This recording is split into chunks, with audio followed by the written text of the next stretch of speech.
तुमचं चौकशीत आलकनंदा मॅडम किंवा आमचं नाव घ्यायचा निस्ता प्रयत्न जरी केला ना तर खरंच तुझ्या तोंडात गोळी घाली ना. पाटील साहेब तुम्ही नका काळजी करू. त्याच्या तोंडावरून दिसलंय ते आपली नावं घेणार नाही. आणि काय रे, आतापर्यंत तुला कळलं असेल रुद्र सर आता आमच्या टीम मध्ये. तेव्हा तू तुझा गळा फाडून सांगण्याचा किती बी प्रयत्न केलास का नाही, तरी आमच्या आधी रुद्र सरच तुझा घेऊ वाजवतील. त्यामुळं निमूटपणे सांगायचं का हे समजत तू केलंस पैशांसाठी. काय? आणि एक गोष्ट लक्षात ठेवायची, वाडातनं एक जरी शब्द बाहेर आला ना का डायरेक्ट तुझा खेळ खलास. राम नाम सत्य है. हो हो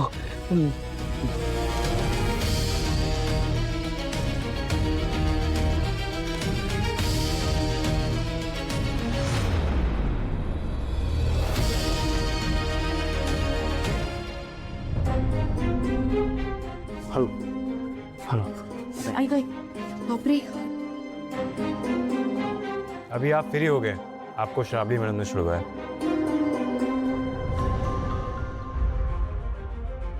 खरंच पुरी, तू आज जे काही केलंस ना मी जलमभर विसरू शकत नाही. त्याबद्दल लई धन्यवाद. पुरी एक सांगतो, आई महालक्ष्मीचा हार म्या नाहीच चोरला. साहेबांचा लई मोठा गैरसमज आहे माझ्याबद्दल. अण्णा मला सगळं माहितीये. मला माहितीये तुम्ही निर्दोष आहात, तुमची काहीच चूक नाही. म्हणून तर आज तुमची सुटका झाली ना. तुम्ही नका स्वतःला त्रास करून घेऊ. खरंच लई लई धन्यवाद आहेत बघ पुरी तुझे. हे उपकार आहे ना आयुष्यभर लक्षात ठेवणार आहे मी.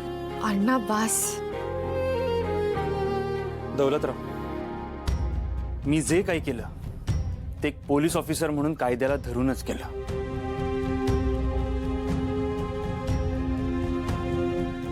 तुम्हाला किंवा तुमच्या कुटुंबियांना त्रास देण्याचा कुठलाही हेतू नव्हता माझा.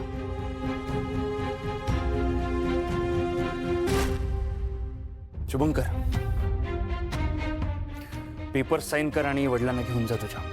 ठीक आहे, चला.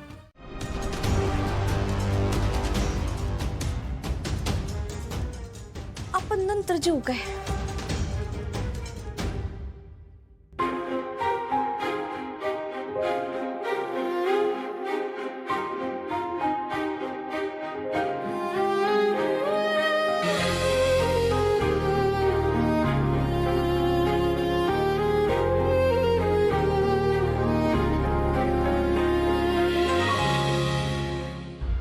अण्णा बरं वाटतंय ना?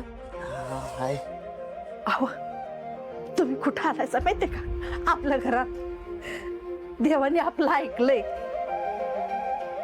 शुभू कसं केलंस बाबा हे? अरे पोलिसाच्या कोठडीत तू सोडवायचं म्हणजे किती अवघड गोष्ट होती.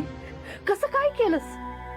कारभारने फक्त शुभूनं नाही तर शुभू आणि श्रावणीनं एकत्र मिळून मला त्या नरकातनं बाहेर काढलंय. वाटलंच आमसनी. अजून त्या पोरीचं नाव कसं आलं नाही आमसनी कळलं नाही. आम्ही सांगतो या शुभूचं का नाही एक पान हलत नाही त्या श्रावणीशिवाय. नाही आम्ही म्हणतो शुभू गरज काय? त्या श्रावणीकडे मदत मागायची गरज काय सांगा मला. नाही तर काय, तिच्या बापानं सासरे बुवांवर आरोप करून पार जेल दाखवलं आणि महाराणी आली आता मोठेपणा करायला. तुला सांगतो शोभे, या लोकांवर विश्वासच नाही माझा. माझा शाप आहे त्यांना, त्यांचं कधी भलं व्हायचं नाही. दाजी, श्रावणी तिथं मोठेपणा करायला आली नव्हती किंवा उपकार करायला बी आली नव्हती. आणि दाजी तुम्ही श्रावणीविषयी किंवा साहेबांविषयी काय बी वाईट शब्द बोलू नका. म्हणजे ज्या पोरीमुळं जिच्या प्रेमामुळं एवढं सगळं घडतंय आपल्यासोबत तिच्याबद्दल एक शब्द बोलायचा नाही आम्ही.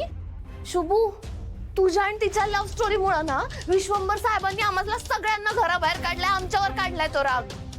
एवढ्या मोठ्या घरात राहत होतो, काय झालं? कुठं आलो आपण या एवढ्याशा आडगळीच्या खोलीत? नाही शुभू, हे जे काय झालंय का नाही त्याचं तुला जरा तरी वाईट वाटतं का नाही? शोभे जर तोंडावर की हे बघ, आता श्रावणीने जरी आपल्यावरती उपकार करून ह्यासनी सोडवलं असेल ना, तर यापुढे तिच्या बरोबर आपला कुठलाही संबंध राहणार नाही.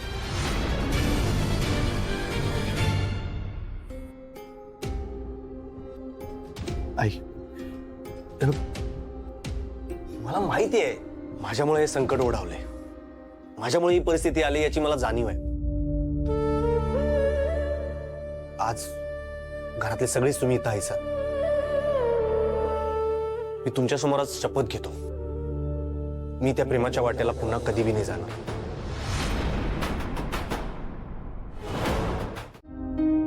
श्रावणी, काय करतेस तू? हे वेळ लागले तुला? भैयासाहेब रागाच्या वर काहीतरी बोलले म्हणून तू खरंच घर सोडून जाणार आहेस का?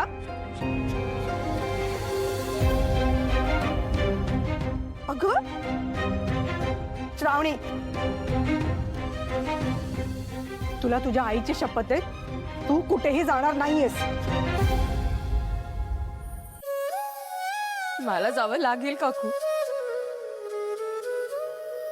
अगं, माझ्यामुळे बाबांच्या तोंडावर शाई फेकली लोकांनी. त्याचा किती अपमान झाला. अख्ख्या महाराष्ट्रासमोर त्यांना मान खाली घालावी लागली. त्यांना किती त्रास झाला. आणि हे सगळं फक्त माझ्यामुळे झालंय. आणि काय ग, मी फक्त शुभवर प्रेमच तर केलंय. प्रेम करणं एवढा मोठा गुन्हा आहे का? मला नाही सहन होते. मला जाऊ दे काकू.